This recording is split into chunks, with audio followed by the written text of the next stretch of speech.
Et donc, pour ceux qui ne connaissent pas, donc c'est un nouveau format. Il y a plein de vidéos. On a déjà fait plein de vidéos sur le sujet. Et donc, c'est très simple. Vous pouvez m'envoyer votre patrimoine de façon anonyme et remplir un petit document pour que ensuite je le commente, soit maintenant, comme maintenant en direct, soit dans une vidéo YouTube qu'on poste sur notre chaîne. On va vous mettre le lien d'ailleurs pour postuler à cette analyse. Je ne vous cache pas qu'on a déjà beaucoup de candidatures, mais n'hésitez pas à soumettre votre candidature puisqu'on va essayer d'en traiter un maximum. Donc ici, on va regarder le patrimoine de cette personne. Donc patrimoine brut net, 181 269 euros, donc a priori il n'y a pas d'emprunt.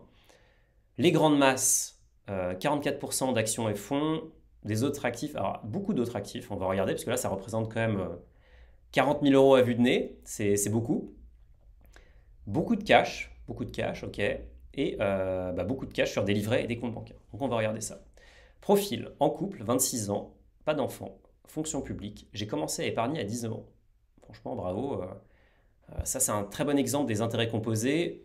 Alors, j'ai pas le graphique là, mais les intérêts composés, c'est vraiment quelque chose qui s'accélère au fil des années. Et plus on commence tôt, plus on profite de ce fameux effet boule de neige. Donc, c'est vraiment top. 19 ans, franchement, c'est impressionnant. Mon objectif est d'atteindre 1 million d'euros en 15 ans. Ok, être indépendant financièrement à 46 ans. D'accord, il y a plein de définitions de l'indépendance, donc il faudra qu'on voit quelle est la tienne. À ce jour, je souhaite augmenter mon portefeuille action. Objectif 13% de rendement annuel sur le très long terme, minimum 20 ans. C'est ambitieux, 13%, hein. Franchement, c'est très ambitieux, mais pourquoi pas. Pas intéressé par la crypto à ce jour, ok, pas de souci. Stratégie, je n'applique pas le DCA. Alors ça, c'est intéressant parce qu'on a vraiment beaucoup de Jean-Michel DCA dans notre communauté. Moi-même, je suis un Jean-Michel DCA. Donc là, tu nous dis que tu n'en fais pas. Mon objectif est de maximiser la performance en alliant dividendes et croissance. Je cherche peut-être à améliorer les dividendes pour améliorer l'effet boule de neige. Donc en gros, tu veux aller chercher du dividende pour pouvoir réinvestir et accélérer encore le phénomène des intérêts composés. Ok, ça marche. BRK, alors Berkshire Hathaway, qui est la holding de Warren Buffett, sur compte titre pour profiter du fait qu'elle ne verse pas de dividendes pour éviter 30% d'imposition et que sur le long terme, elle ait un énorme rendement. Il me manque du dividende sur mes comptes. Alors je pense que là tu parles de Finari. Donc ça c'est intéressant. Berkshire Hathaway ne distribue pas de dividendes a priori, mais le réinvestit et du coup en fait la valeur du titre va augmenter. Pas de sortie d'argent, donc pas d'imposition. Ok. 200 à 500 euros d'investis par mois à la bourse, parfois plus. Ok, intéressant. Donc ça fait un taux d'épargne. On ne connaît pas ton salaire. On ne connaît pas ton salaire malheureusement. On a regardé le salaire net dans la fonction publique. Le salaire mensuel net moyen, c'est 2700 euros. Donc ça fait un taux d'épargne quand même, enfin, je dirais entre 15 et 20%, c'est significatif. Je ne traite pas, je suis conservateur, quelques paris sur le long terme et je préfère investir dans des sociétés ayant fait leurs preuves. Ok, pas de souci. On regarde ton patrimoine puisque tu me l'as envoyé. Ok, donc ça c'est ton cash, donc tu as 15 000 euros de cash, pas de souci. On va tout de suite passer aux actions et fonds, donc pas d'immobilier déjà intéressant. 86 000 euros d'actions et fonds. Donc là typiquement c'est ce dont je voulais parler tout à l'heure avec l'évolution. Là on voit que, alors évidemment cette personne est en plus-value, il a généré 10% de plus-value à peu près, mais il investit régulièrement et ça se voit parce que son patrimoine augmente. Même s'il ne génère pas forcément une plus-value gargantuesque, le patrimoine augmente parce qu'il investit, donc il est dans le marché. Ça, franchement, bravo. Donc, qu'est-ce que tu as? Tu as un compte, tu as un PEA, je passe vite pour voir les comptes, tu as un compte titre, tu nous en as parlé tout à l'heure, et tu as, qu'est-ce que c'est? Part sociale. Alors, je ne vois pas complètement, mais je dirais que c'est un PEA, PME peut-être. À voir. Vous aussi, vous pouvez m'envoyer votre profil pour qu'on l'analyse en direct. C'est super simple. Vous allez sur votre profil Finari, dans les réglages. Ensuite, vous cliquez sur Partager mon profil. Là, vous allez pouvoir créer votre lien de partage. Vous sélectionnez tout, tous les actifs que vous avez. Vous ne cochez pas masquer les valeurs.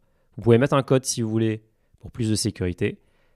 Vous cliquez sur Suivant. Ensuite, vous avez votre lien de partage. Ce lien de partage, vous le mettez dans le formulaire qui est dans la description de cette vidéo, avec une description de votre objectif. Vous nous l'envoyez et ensuite, toutes les semaines, on tire au sort un profil. Et ça sera peut-être vous dans la prochaine vidéo. La répartition, Air Liquide. Alors, grosse conviction sur Air Liquide quand même. Grosse conviction sur Berkshire.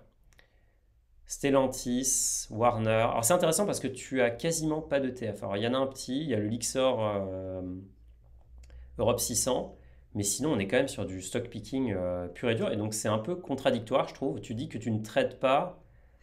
Alors peut-être que tu n'achètes et vends pas, mais en tout cas là tu prends des paris assez forts puisque tu as quasiment que du titre. Donc pour moi c'est quand même, voilà, faut avoir des convictions qui sont fortes. On voit que tu génères pas mal de dividendes, 2000 euros sur les 12 prochains mois. Tu nous as dit qu'il manquait des dividendes, il faudra qu'on regarde. Donc, c'est quoi les grosses actions qui versent du dividende? Française des Jeux, Imeris, Air Liquide, évidemment, l'action de père de famille. Michelin, Renault, donc très français aussi. On va regarder d'ailleurs la répartition géographique. 67% d'Europe, 68% quasiment. Donc, c'est très surexposé à l'Europe. Peut-être qu'il y a un choix derrière ça, je ne sais pas. Et en termes d'industrie, donc ça a l'air plus équilibré. Pas mal de matières premières, via Air Liquide notamment. Mais ok, intéressant. Intéressant. Si vous avez des commentaires sur le patrimoine, n'hésitez pas à me les partager. Je trouve que c'est pas de Total, sacrilège, effectivement. Total, c'est une des actions les plus populaires sur Finari, mais Air Liquide aussi. En tout cas, je trouve ça intéressant comme patrimoine.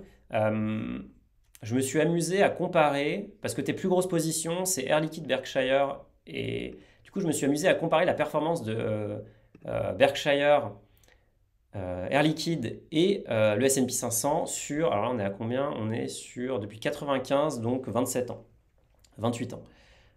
Et donc, vous voyez, et j'ai trouvé ça assez intéressant, bon, Berkshire surperforme largement les autres. Alors, Berkshire est en bleu clair ici. Mais c'est une action en dollars, donc il faut aussi prendre ça en compte. Le change euro-dollar a un impact, puisqu'a priori tu dépenses en euros. Air Liquide bat le S&P 500, ça je trouve ça assez hallucinant, parce que le S&P 500 ici en orange est battu par Air Liquide en bleu. Si on regarde sur 5 ans, je crois que c'était encore plus marquant. Si le graphique veut bien charger, alors il veut plus charger, très bien. Il a décidé de se mettre en grève, on va essayer de le recharger ici. Actualiser, pourquoi pas. Ah bah il a disparu, parfait. Mais je vais le rajouter pour vous, il n'y a pas de souci. C'est un site qui s'appelle TradingView d'ailleurs pour info, si ça vous intéresse. C'est vraiment un super site que j'aime beaucoup. Donc là, sur 5 ans, bon, Air Liquide bat aussi le S&P. Sur une période longue, c'est quand même très proche. Et on voit que ça se croise assez régulièrement. Mais en tout cas, c'est une bonne action, surtout que là, ça ne prend pas en compte le dividende. Donc si tu réinvestis le dividende, tu seras probablement encore plus haut. Mais intéressant. Donc je me suis aussi amusé. Il y a une grosse position de Stellantis. Intéressant, effectivement. Je n'ai pas regardé l'action de Stellantis, on peut regarder si vous voulez. Hop, Stellantis. Alors, on va prendre la version... Alors, je ne sais pas si tu avais la version euro ou dollar, j'ai pas regardé. Bon, Stellantis sur... depuis 95, c'est pas la même histoire. C'est pas la même histoire non plus sur 5 ans. Sur 1 an, c'est mieux, mais c'était douloureux. Bon, ça a beaucoup changé depuis, ça a changé radicalement, donc je ne sais pas si on peut comparer vraiment la boîte d'il y a 20 ans avec celle actuelle, mais quand même, il faut prendre ça en compte. L'automobile, c'est un secteur qui est difficile. Du coup, je me suis amusé à créer un petit fichier pour anticiper ta croissance de patrimoine. Donc, tu nous avais dit que tu avais 180 000 euros de patrimoine. Donc, en gros, ici dans mon fichier... Ah, je ne peux pas le modifier. J'ai pas les droits. Dommage. Mais en gros, sur ce fichier que je vais vous mettre à disposition d'ailleurs, que je vais vous mettre à disposition, en fait, on peut calculer la valeur future du patrimoine avec tout un tas de petites hypothèses. Donc concrètement, là, j'ai que pris ton patrimoine financier. Donc déjà, ça nous donnera une bonne indication. Donc tu as 86 000 euros de patrimoine financier, enfin d'actions et de fonds. J'ai regardé sur 15 ans, tu nous as dit que tu investissais entre 200 et 500 euros par mois. Donc j'ai pris la moyenne, j'ai fait 350 euros par mois. Rendement, alors tu nous dis 13%, je vais te montrer tout à l'heure que 13% ça me semble vraiment énorme et pas très réalisable. Donc j'ai mis 8%.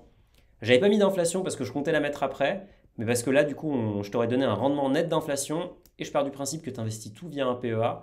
Donc je mets un taux d'imposition, enfin, c'est même pas un taux d'imposition mais c'est un taux de prélèvement plutôt parce que c'est de la CSG CRDS à 17,20 et donc ça nous donne un patrimoine dans 15 ans à 400 000 euros à peu près.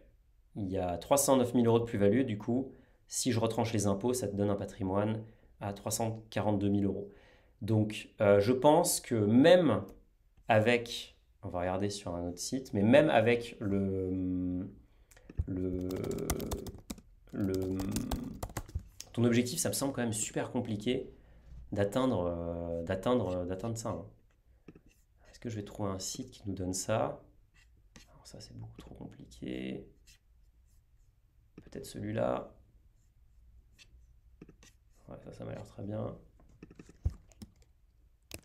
15 ans. Oh là là, trop compliqué. Donnez-moi un site simple. Peut-être celui-là. Allez, dernier essai après. Ok. Qu'est-ce que c'est que ça? Je peux rien indiquer. Parfait. Donc, malheureusement, je ne peux pas vous le montrer, mais en gros, ça me semble quand même hyper ambitieux. Ah si, on avait un petit document en dessous. Tac. On avait un petit simulateur là. Voilà. Donc, tu as 180. Ah, les pop-up, parfait. Tu avais 180 000 euros de patrimoine. Tu investis, on a dit quoi? 4 200 par an. Tu as 15 ans devant toi. Et tu dis que tu veux faire du 13%. On calcule. Bon, là, tu es à 1,3 million, facile. Maintenant, franchement, 13%, ça me semble énorme, hein. Ça me semble vraiment un peu surestimé. Je mets 8% par an en moyenne, hein. Évidemment, c'est des rendements moyens, ça va monter, ça va baisser, mais sur le long terme, c'est plutôt ça le rendement des marchés actions. On est plutôt aux alentours des 700 000 euros. Du coup, je suis allé voir aussi le rendement moyen de Berkshire Hathaway. Tu vois, Berkshire Hathaway, sur 20 ans, le rendement, la croissance moyenne annuelle, c'est 9,93. C'est déjà énorme, hein. Le S&P 500, c'est à peu près dans les mêmes eaux. C'est un peu moins même. Donc je trouve déjà ça énorme. Donc je ne suis pas sûr que 13%, ça soit forcément une hypothèse qui soit très réaliste. Donc je serais plutôt d'avis à aller sur quelque chose de plus raisonnable et de plus raisonné pour éviter les mauvaises surprises. Donc là, très concrètement, aujourd'hui, tu as 180 000 euros de patrimoine. Je pense qu'il te faudra plutôt 20 ans. Il te faudra 20 ans, peut-être un peu moins. Allez, on va tester. 19, ouais, entre 19 et 20 ans. Alors, modulo à peu près tous les facteurs macroéconomiques possibles et imaginables, mais en tout cas, si on se passe sur un modèle quand même assez simple, ça nous met 20 ans devant toi pour atteindre le million d'euros avec ton patrimoine. Tu nous dis, Corentin, 100 PE et crypto, 13%, c'est irréalisable. Je pense aussi que c'est beaucoup trop. Le crowdfunding immobilier, alors on est sur 12%, on est sur 12% dans un marché haussier. Le crowdfunding immobilier, j'aimerais bien voir la réaction dans un marché comme maintenant avec des taux élevés. Pas de RP, non, il n'a pas de RP cet utilisateur, puisque vous voyez là, pas de résidence principale. Donc vraiment 100%, c'est soit cash, soit actions et fonds. Et tiens, on va regarder les autres actifs, parce que tu as quand même une part importante d'autres actifs.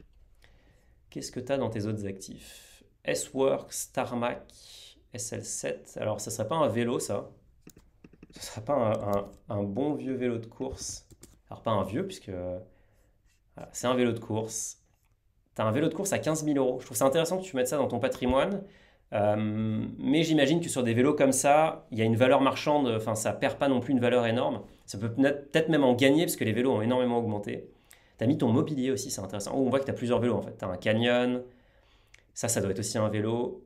Tu as une montre Omega Swatch Mercury. Alors celle-là, est-ce que c'était la collection qu'ils avaient fait il y a quelques temps? Ah oui, c'était la collection qui avait cartonné, qui avait vraiment fait un buzz énorme et qui était vraiment sympa. Donc celle-là, tu l'estimes à combien? 400 euros. Et après, tu as d'autres choses. Je ne sais pas ce que c'est, Bearbrick. On va regarder, ça ne me dit rien. Ah oui, c'est des petites statues. Bon, les autres actifs, c'est intéressant. En tout cas, tu as des grosses convictions et tu as beaucoup, beaucoup de vélos. Je ne connaissais pas la catégorie vélo, on va peut-être la créer. Vélo, c'est un passif, Charles. Écoute, ouais, personnellement, je serais plutôt d'avis aussi de dire que c'est un objet que je ne considère pas dans mon patrimoine en fait. C'est quelque chose que j'aime et qui se déprécie. À voir, c'est une interprétation. Ce qui est sûr que s'il y a une valeur, enfin si tu veux le revendre à 15 000 euros, bah oui, autant le mettre à ce prix-là. Je sais d'expérience que les vélos de course valent très très cher et que effectivement, ils ont tellement augmenté ces dernières années que pourquoi pas faire de la plus-value? J'avoue que je ne suis pas expert du sujet. Les montres qui rapportent sont des montres édition spéciale, nous dit Charles. Ouais, j'ai fait tout un thread là-dessus. Les montres, ça reste quand même aussi très très niche. Tout ce qui est autre actif, de toute façon, c'est niche. Donc c'est pas là où vous devez aller viser de la performance. Pour moi, les autres actifs, c'est plutôt là où vous allez loger ce qui est passion. Il y a le private equity qu'on va sortir à terme et qui aura sa catégorie dédiée. Mais ça reste quand même des investissements passion. Là, on voit qu'a priori, l'utilisateur est passionné de vélo, il est passionné de montres. Bon, pourquoi pas? C'est génial. Mais faire du gain financier là-dessus, c'est beaucoup plus difficile et beaucoup moins prédictible que faire du gain sur des actions, sur l'immobilier, etc. Mais en tout cas, je pense qu'on a fait le tour de ton patrimoine. Moi, je pense que ton objectif est très ambitieux et si je devais faire une chose et si je devais suivre ton envie d'avoir à la fois des dividendes et de ne pas trader, bah pourquoi pas aller sur des ETF et pourquoi pas aller sur des ETF à dividendes ou même juste prendre des ETF en fait capitalisants puisque tu auras le même effet que sur Berkshire, les dividendes vont être réinvestis au fil du temps et tu n'auras pas ce souci ou ce risque de devoir gérer les positions parce que, ok, aujourd'hui, Air Liquide a cartonné, mais pourquoi demain? Berkshire, c'est Warren Buffett, le gérant emblématique, mais qu'est-ce qui va se passer quand Warren Buffett va passer la main ou va décéder? C'est quand même quelqu'un qui a un certain âge. Donc il y a un risque, quand même sur la personne qu'il faut prendre en compte. Et chercher du levier bancaire, c'est un très bon point. Tu es fonctionnaire, donc tu as a priori une stabilité dans tes revenus. Je trouve ça un peu dommage de ne pas aller faire ça, sachant que tu peux faire du levier pour aller chercher de la SCPI, qui est un investissement quand même très passif. Tu n'as concrètement rien à faire. Si tu veux faire du locatif, pourquoi pas, ça demande un peu plus de temps, mais c'est vrai que ça peut être intéressant. Ça peut être intéressant d'aller faire du levier et aller chercher ça en plus.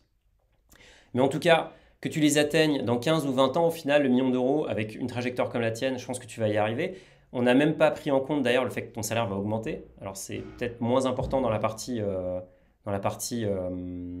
le fonctionnaire n'a pas forcément une augmentation qui peut être exponentielle, mais en tout cas, moi je suis plutôt confiant. Maintenant, le 13% par an, franchement, il est très très difficile.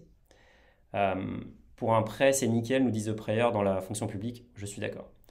Voilà, c'est la fin de cette vidéo. J'espère qu'elle vous a plu et j'espère qu'elle a été utile pour votre stratégie patrimoniale. Si vous voulez voir d'autres analyses, ça se passe par ici. Et sinon, je vous donne rendez-vous dans une prochaine vidéo. À très vite.